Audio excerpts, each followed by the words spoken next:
Pemirsa, terima kasih pian masih bersama kami. Berita selanjutnya, Mahabaragan. Upaya meningkatkan produktivitas pertanian dengan sistem 2 kali tanam oleh pemerintah Kota Banjarmasin ternyata belum memberikan hasil yang memadai untuk memenuhi kebutuhan konsumsi warga.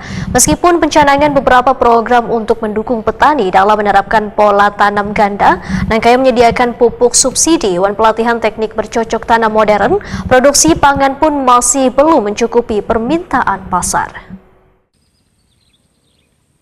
Upaya peningkatan produktivitas pertanian dengan sistem 2 kali tanam oleh pemerintah Kota Banjarmasin ternyata belum memberikan hasil yang memadai untuk memenuhi kebutuhan konsumsi warga. Meskipun pencanangan beberapa program untuk mendukung petani dalam menerapkan pola tanam ganda, Nangkaya menyediakan pupuk subsidi dan pelatihan teknik bercocok tanam modern, produksi pangan pun masih belum mencukupi permintaan pasar. Kepala Dinas Ketahanan Pangan, Pertanian dan Perikanan Banjarmasin, Yulian Effendi, Wetakwani Prima TV Baisukan Jumat, 19 Juli 2024 memedahkan program 2 kali tanam yang diperkenalkan pada tahun 2022 lalu seharusnya meningkatkan produksi padi dan sayuran hingga 2 kali lipat. Namun lantaran faktor cuaca ekstrim dan kurangnya akses terhadap teknologi pertanian canggih menjadi terkendalanya hasil yang diharapkan.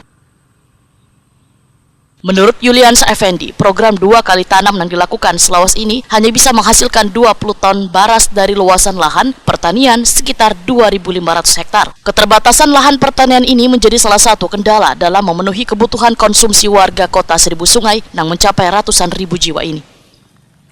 Dengan luasan sekitar 2.500-an hektar yang ada di Kota Banjarmasin ini, lahan pertanian itu sebenarnya walaupun kita mengusahakan tanam 2 kali dalam setahun, itu tidak akan pernah memenuhi kebutuhan khususnya beras menjadi konsumsi masyarakat Kota Banjar itu terpenuhi. Karena dari satu kali panen itu seluas 2.500 hektar itu paling tidak ada sekitar 10 ton aja yang berhasil kita 10 ton itu paling sekitar 40 hari udah habis kalau ya. Jadi paling tidak kita ada motivasi untuk usaha dalam artian salah satunya usaha untuk pengendalian inflasi daerah. Paling tidak kita ada kontribusi lah, ada kontribusi di situ, tidak berdiam diri walaupun kita memang dengan potensi itu tidak pernah akan mencukupi khususnya untuk masyarakat Kota Banjarmasin. Yulian Effendi menyatakan dinasnya akan terus berupaya meningkatkan jumlah produksi padi dan sayuran di Banjarmasin.